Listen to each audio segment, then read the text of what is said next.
यही याद दिलाना चाहती हूँ कि ये देश, मैं जा रही हूँ, ये देश और इस देश का भविष्य किसी की बकौती नहीं है, ठीक है। और जो लोग, एक और बात मैं यहाँ से कहना चाहती हूँ,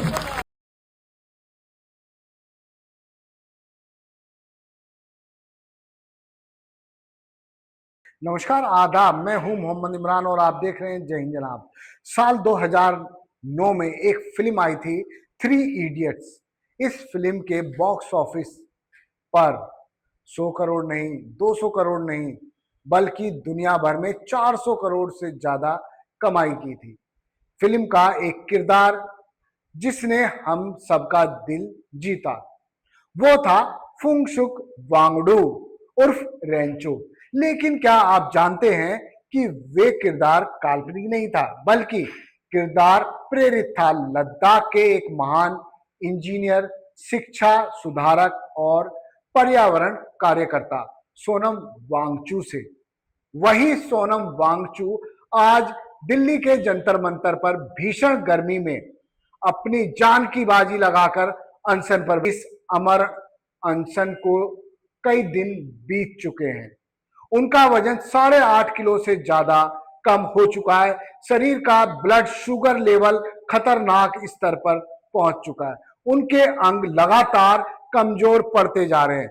मगर अफसोस की बात देखिए, जिस सरकार के मंत्रियों को खुद देश के प्रधानमंत्री को इस पर बात करनी चाहिए, लेकिन वो सब चुप हैं।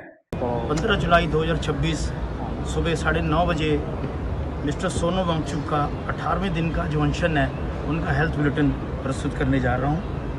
आज का जो इम्पोर्टेंट पैरामीटर्स है वो डिस्कस करूंगा। सबसे पहले आज उनका जो वेट है वो 57.15 है, जो कल उनका 57.55 था। यानी कल से आज में 24 आवर्स में उनका 400 ग्राम वेट लूज़ हुआ है। ब्लड शुगर उनका 80 मिलीग्राम पर डेसीलीटर है। हाइड्रेशन फेयर है, ही इज़ मेंटली अलर्ट। और उनका जो बीपी है लाइंग डाउन और स्टैंडिंग पोजीशन में 1110/70 और 105/76 है। सैचुरेशन उनका 97%। Thank you very much. सरकार संवाद के लिए तैयार नहीं, और उससे भी बड़ा सन्नाटा वहां से जिसने इस किरदार को पर्दे पर जीकर करोड़ों रुपए कमाए। जी हां, मैं बात कर रहा हूं बॉलीवुड के मिस्टर परफेक्शनिस्ट का, यानी आमिर खान का। आज इस वीडियो में हम कड़वे सच का विश्लेषण करेंगे और जानेंगे आखिर आमिर खान इस गंभीर मुद्दे पर एक शब्द भी क्यों नहीं बोल रहे। क्या वाकई किसी बुलडोजर से वो डर रहे हैं, या फिर सरकार से पंगा लेना नहीं चाहते। सबसे पहले समझना जरूरी है, सोनम वांगचू इस वक्त जंतर मंतर पर क्यों बैठे हैं। क्या वाकई छोटा मोटा प्रदर्शन है? लद्दाख की नाजुक पर्यावरण हालत और वहां की संस्कृति, वहां के युवाओं के भविष्य, देश की शिक्षा व्यवस्था में जवाबदेही को लेकर कॉकरोच जनता पार्टी और कई छात्र संगठन एक बड़ा आंदोलन शुरू कर चुके हैं। विशेष रूप से नीट परीक्षा में हुई कथित गड़बड़ियों और पेपर लीक के मामले को लेकर विरोध प्रदर्शन चल रहा है, जहां केंद्रीय शिक्षा मंत्री धर्मेंद्र प्रधान के इस्तीफे की मांग की जा रही है। हम सबका मुद्दा है, ये हम सबके भविष्य का मुद्दा है। मैं ज्यादा वक्त नहीं लेना चाहती, हाँ बहुत और लोग हैं, पर मैं बस यही याद दिलाना चाहती हूँ कि ये देश, मैं जा रही हूँ, ये देश और इस देश का भविष्य किसी की बकौती नहीं है, ठीक है। और जो लोग, एक और बात मैं यहाँ से कहना चाहती हूँ, जो लोग अपनी उनकी कुर्सियों पे बैठ के इस देश के छात्रों और युवाओं और संघर्षशीलों को कॉकरोच बोल रहे, मैं आप सभी को याद दिलाना चाहती हूँ कि आपकी वो कुर्सी हमारे टैक्स पेयर के पैसों पर बैठी खड़े हुए वहां पे। आपके ऐशो और आपकी जिंदगी, आपके बंगले, आपके ड्राइवर, आपके इंटर्न्स, आपके रिसर्चर्स, यहाँ तक आपके गार्डन, आपके बगीचों के माली की पगार भी हमारे टैक्स पेयर के पैसों से आती है। तो असली पैरासाइट कौन है? असली पैरासाइट कौन है? हर वो शख्स जो सरकारी पोजीशन पे है, हम आपसे भीख नहीं मांगे। आपका काम है कि आप इस देश की सरकार नहीं, इस देश के नागरिक और इस देश के संविधान के लिए काम करिए। ये एक चेतावनी है, ये बात याद रखनी चाहिए, और टाइम से ये बात इन सारे सत्ता पक्ष पे जो लोग बैठे उनको याद दिलानी चाहिए। सोनम वांगचू 28 जून से भूख हड़ताल पर बैठे हैं। दिन निकलते जा रहे हैं, उनकी हालत रोज खराब हो रही है। उनके डॉक्टरों और समर्थकों का कहना है कि वे गंभीर दर्द में हैं और उनके शरीर की मांसपेशियां यानी मसल्स लूज हो रही हैं। जब लोगों ने उनसे हाथ जोड़कर अनशन तोड़ने की भीख मांगी तो उन्होंने बेहद सादगी से कहा, मुझे अनशन तोड़ने को मत कहें, सरकार से पूछो कि बात क्यों नहीं कर रही। क्या लोकतंत्र में संवाद का अधिकार खत्म हो गया है? ये बात उस हर नागरिक को झंझोर रही है जो लोकतंत्र में विश्वास रखता है। नहीं तो आप जीते रहिए मंदिर और मस्जिद में। इस मामले की गंभीरता को देखते हुए देश की कई बड़ी हस्तियां भी, राजनीतिक दल भी सोनम वांगचू के समर्थन में आ गए हैं। लेखिका अरुंधति राय, अभिनेता नसरुद्दीन शाह जैसे जाने माने लोग, अर्थशास्त्री जयंती घोष जैसी हस्तियां अब अपना बयान जारी कर रहे हैं। राजनीतिक मोर्चों की बात करें तो आम आदमी पार्टी के प्रमुख अरविंद केजरीवाल और महाराष्ट्र के कद्दावर नेता उद्धव ठाकरे ने प्रदर्शनकारियों से संपर्क साधा है, संसद मार्च का समर्थन भी किया है। लेकिन सबसे ज्यादा चौंकाने वाली और भावुक करने वाली बात यह है कि 3 इडियट्स के चतुर रामालिंगा यानी साइलेंसर का किरदार निभाने वाले अभिनेता ओमी वैद ने लॉस एंजलिस से एक वीडियो जारी कर कहा है कि मैं नहीं चाहता कि असली फुंगसुक वांगडू मर जाए।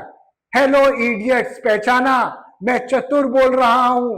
ओमी वैद ने साफ कहा कि भले ही आप सोनम वांगचू के विचारों से सहमत हो या असहमत, लेकिन इंसान जो शिक्षा और पर्यावरण के लिए लड़ रहा है उसकी जान खतरे में है और मुख्य धारा का मीडिया नहीं दिखा रहा है।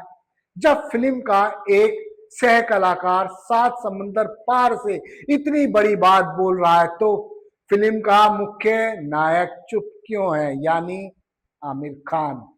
अब आते हैं हमारे वीडियो के सबसे मुख्य सवाल पर, आमिर खान कहाँ है? आमिर खान ने 3 इडियट्स फिल्म से ना सिर्फ करोड़ों की कमाई की, बल्कि उस फिल्म के बाद उनकी छवि एक सामाजिक विचारक की बन गई। उन्होंने सत्यमेव जयते जैसे शो किए जहां वे देश की हर सामाजिक बुराई पर आंसू बहते और बात करते नजर आते थे। लेकिन जब खुद रियल लाइफ में उन्हें रियलिटी का सामना करना पड़ रहा है तो वो मौन है। सोशल मीडिया और आम जनता के बीच सवाल तेजी से उठता जा रहा है, क्या आमिर खान को किसी बड़ी ताकत का डर सता रहा है? क्या उन्हें अपनी आने वाली फिल्मों के बॉयकॉट होने का डर है, या फिर जैसा कि कई लोग आरोप लगाते हैं कि बड़े बड़े कॉरपोरेट्स, बिल्डर, रियल एस्टेट माफियाओं की नजर लद्दाख पर है कि दबाव और बिल्डरों के दबाव आर्थिक हितों को नुकसान ना पहुंचे, इसलिए बॉलीवुड के ये बड़े सितारे चुप हैं। आज बॉलीवुड किसी भी ऐसे मुद्दे पर बोलने से बचता है जिससे सरकार या बड़े कॉरपोरेट्स घराने नाराज हो जाएं। वे करोड़ों की फिल्में बनाते हैं, लेकिन जब देश की असली नायक को जरूरत होती है तब उनकी आवाज चुप हो जाती है। क्या आमिर खान को बोलना नहीं चाहिए? यह चुप्पी सिर्फ आमिर खान की नहीं बल्कि हमारे समाज के हर उस हिस्से की चुप्पी है जो रियल लाइफ से हीरोज को तो भगवान मान लेता है, लेकिन रियल लाइफ से हीरोज को मरने के लिए छोड़ देता है। सोनम वांगचू लद्दाख के पहाड़ों से उठकर दिल्ली की सड़कों पर सिर्फ अपने लिए नहीं बैठे, वे देश के छात्रों के भविष्य, परीक्षाओं को पारदर्शी बनाने और पर्यावरण को बचाने के लिए लड़ रहे हैं। अगर सरकार के कानों पर जूं नहीं रेंग रही और अगर आमिर खान जैसे बड़े सितारे डर के मारे मुंह नहीं खोल रहे तो जिम्मेदार देश की जनता बोल दे, सोशल मीडिया पर आए और बताएं कि सोनम वांगचुक की आवाज क्यों दबाई जा रही है, क्यों आखिर सरकार संवाद के लिए तैयार नहीं है। 20 जुलाई को संसद मार्च होना है, लेकिन आप देखिए सोनम वांगचुक की हालत दिन ब दिन बिगड़ती जा रही है। आप इस पूरे घटनाक्रम पर क्या सोचते हैं? क्या आमिर खान की चुप्पी सही है? क्या सरकार को सोनम वांगचुक से तुरंत बात नहीं करनी चाहिए? आप नीचे कमेंट बॉक्स में अपने विचार लिखें। वीडियो को ज्यादा से ज्यादा शेयर करें ताकि यह आवाज उन सोए हुए सितारों और मंत्रियों और प्रधानमंत्री तक पहुंच सके, ताकि सोनम वांगचुक की तड़पते तड़पते जान ना जाए। धन्यवाद। देखते रहिए जय हिंद जनाब। चैनल को सब्सक्राइब भी करें, लाइक भी करें, वीडियो को शेयर भी करें।